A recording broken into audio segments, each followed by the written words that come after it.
ಬೆಟಗೇರಿ ಹೆಸರು ಯಾರೆಲ್ಲ ಕೇಳಿದಿರಿ? ಇದು ಬೆಳಗಾವಿಯಲ್ಲಿರುವಂತಹ ಒಂದು ಪುಟ್ಟ ಊರು.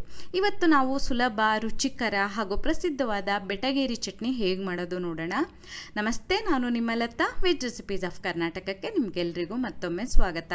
ಬೆಟಗೇರಿ ಚಟ್ನಿ ಮಾಡೋದಕ್ಕೆ ಮೊದಲಿಗೆ ಒಂದು ಬಾಣಲೆನಲ್ಲಿ 2 ಟೇಬಲ್ ಚಮಚದಷ್ಟು ಎಣ್ಣೆನ ಬಿಸಿ ಮಾಡಬೇಕು.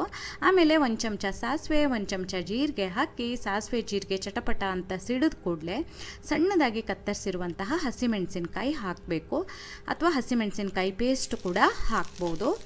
ಆಮೇಲೆ ಸ್ವಲ್ಪ ಕರಿಬೇವು ಹಾಗೂ ಸಣ್ಣದಾಗಿ ಕತ್ತರಿಸಿರುವಂತಹ 2 ಈರುಳ್ಳಿನ ಹಾಕಿ, ಈರುಳ್ಳಿ ಒಂದು ಸ್ವಲ್ಪ ಕಂದು ಬಣ್ಣ ಬರಬೇಕು ಮೆತ್ತಗಾಗಿ, ಅಲ್ಲಿವರೆಗೆ ಕೈ ಬಿಡದೆ ಮಧ್ಯಮ ಉರಿಯಲ್ಲಿ ಚೆನ್ನಾಗಿ ಹುರ್ಕೊಳ್ಬೇಕು. ಈ ಚಟ್ನಿ ಸ್ವಲ್ಪ ಖಾರವಾಗಿರಬೇಕು, ಹಾಗಾಗಿ ಹಸಿಮೆಣಸಿನಕಾಯಿ ಸ್ವಲ್ಪ ಜಾಸ್ತಿನೇ ಹಾಕ್ಕೊಳ್ಳಿ. ಎಣ್ಣೆನೂ ಸ್ವಲ್ಪ ಜಾಸ್ತಿ ಇರಬೇಕು, ಈರುಳ್ಳಿನೂ ಜಾಸ್ತಿನೇ ಹಾಕಬೇಕು. 2 ದೊಡ್ಡ ಗಾತ್ರದ ಈರುಳ್ಳಿ ಹಾಕಿದ್ದೀನಿ ನಾನು. ಆ ನಂತರ ಇಲ್ಲಿ ದೊಡ್ಡ ಚಿಟಿಕೆ ಅರಿಶಿನ ಹಾಗೂ ರುಚಿಗೆ ತಕ್ಕ ಹಾಗೆ ಉಪ್ಪು, ಸುಮಾರು 1 ಚಮಚ ಉಪ್ಪನ್ನು ಹಾಕಿ ಒಮ್ಮೆ ಒಂದು ಸಲ ಹೀಗೆ ಕಲಸಿ ಸ್ಟವನ್ನು ಆಫ್ ಮಾಡಿ ಬಿಸಿ ಆರೋದಕ್ಕೆ ಬಿಡೋಣ.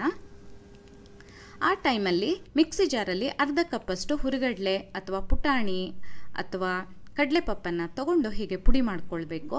ಆನಂತರ ಒಂದು ಪಾತ್ರೆ ಅಥವಾ ಒಂದು ಬೌಲಲ್ಲಿ 1 ಕಪ್ಪಷ್ಟು ದಪ್ಪ ಮೊಸರು ತಗೊಂಡು ಅದಕ್ಕೆ ಪುಡಿ ಮಾಡಿರುವಂತಹ ಹುರಿಗಡಲೆ ಇದೆಯಲ್ಲ, 4 ರಿಂದ 5 ಟೇಬಲ್ ಚಮಚ, ಅಂದರೆ 4 ರಿಂದ 5 ದೊಡ್ಡ ಟೇಬಲ್ ಚಮಚದಷ್ಟು ಹಾಕಿ ಚೆನ್ನಾಗಿ ಹೀಗೆ ಗಂಟಿಲ್ಲದಂತೆ ಕಲಿಸ್ಕೊಳ್ಬೇಕು. ಆನಂತರ ಇದಕ್ಕೆ ನೀರನ್ನು ಹಾಕಿ ನಾವು ತೆಳುವಾದ ಮಿಲ್ಕ್ ಶೇಕ್ ಇರುತ್ತಲ್ಲ, ಆ ಹದಕ್ಕೆ ನಾವು ಮಾಡ್ಕೊಳ್ಬೇಕಾಗತ್ತೆ.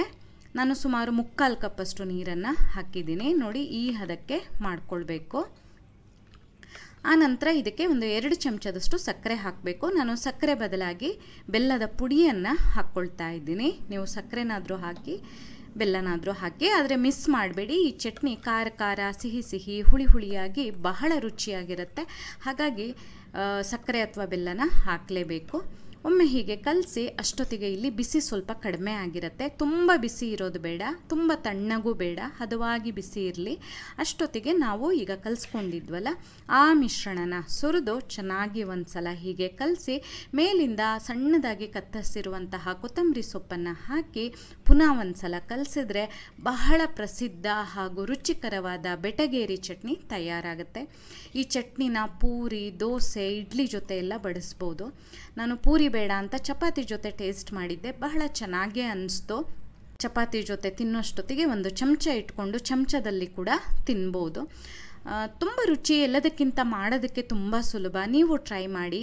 ನಿಮ್ಗೆ ಈ ವಿಡಿಯೋ ಇಷ್ಟ ಆದಲ್ಲಿ ಲೈಕ್ ಮಾಡಿ, ಶೇರ್ ಮಾಡಿ, ಕಮೆಂಟ್ ಮಾಡಿ, ಹಾಗೆ ನಮ್ಮ ಚಾನಲಿಗೆ ಸಬ್ಸ್ಕ್ರೈಬ್ ಮಾಡೋದನ್ನು ಮರಿಬೇಡಿ. ಧನ್ಯವಾದಗಳು.